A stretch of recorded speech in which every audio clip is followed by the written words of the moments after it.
Ungkit perjuangan warganya lawan Corona. Anies Baswedan Indonesia bisa, bukan Indonesia terserah. Gubernur DKI Jakarta Anies Baswedan mengatakan waktu 2 minggu ke depan adalah momen penentuan apakah bisa kembali normal atau tidak. Anies mengatakan apabila masyarakat bisa patuh selama 2 minggu ke depan, kehidupan normal akan bisa segera dilakukan.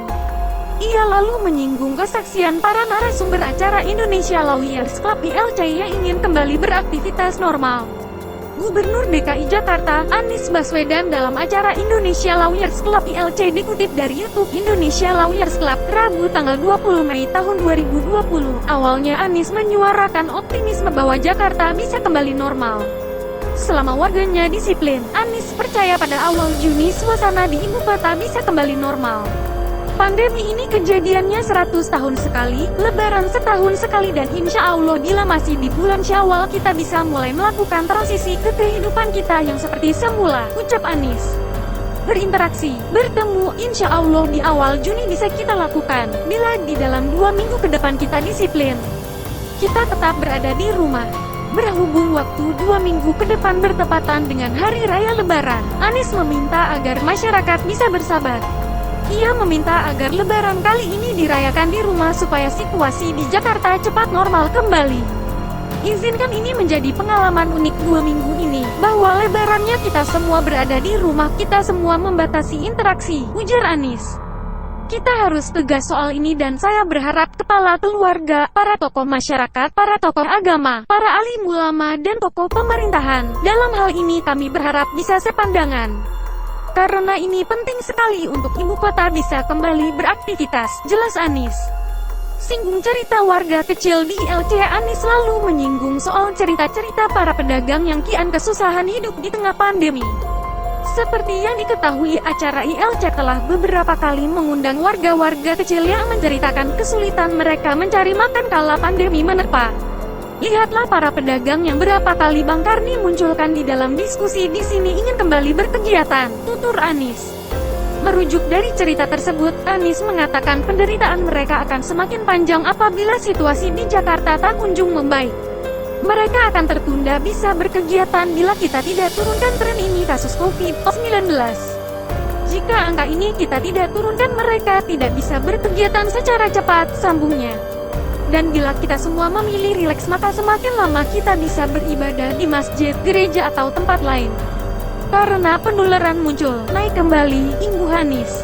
Bukan Indonesia terserah. Anies lalu menegaskan slogan yang cocok dipakai adalah Indonesia bisa, bukan Indonesia terserah. Agar Indonesia terserah sendiri berawal dari kalangan tenaga medis yang merasa jengkel melihat perilaku sejumlah warga yang terus-terusan melanggar aturan penanganan COVID-19. Jadi Jakarta bisa, Indonesia bisa, bukan Indonesia terserah, tukasnya. Anies mengatakan waktu 2 minggu ke depan adalah masa krusial karena bertepatan dengan Lebaran. Di situ kedisiplinan masyarakat akan diuji. Ini sebuah perjuangan, kita harus mengikhlaskan untuk ada satu momen kebetulan di ujung fase landai, disitulah ada potensi aktivitas yang masif, papar Anies.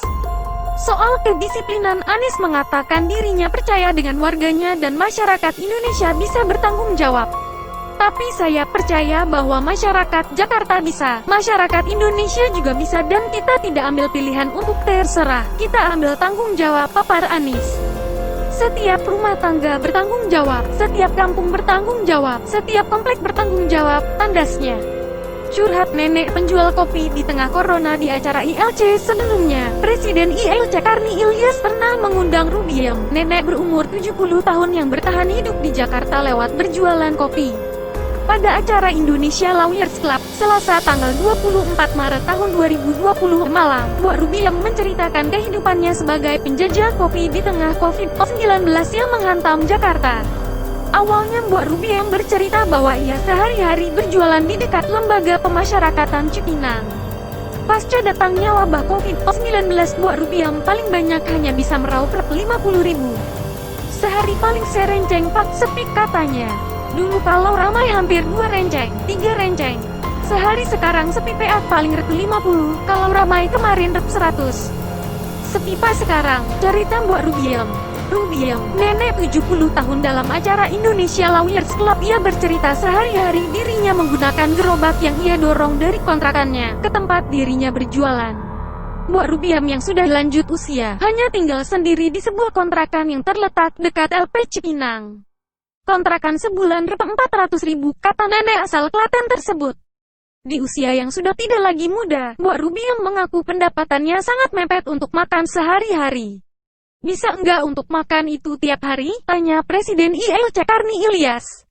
Dikit-dikit bisa, jawab Mbok Rubiem. Mbok Rubiem kini mengaku ingin pulang kampung lantaran dagangannya sepi pembeli, setelah orang-orang dianjurkan pemerintah untuk beraktivitas di rumah.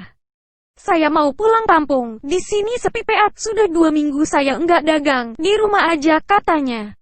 Ada ongkos untuk pulang kampung enggak? Balas Karni Ilyas. Enggak ada peat, jawab Mbok Rubiem. Mbok Rubiem bercerita untuk pulang kampung dirinya memerlukan uang sebesar 500.000.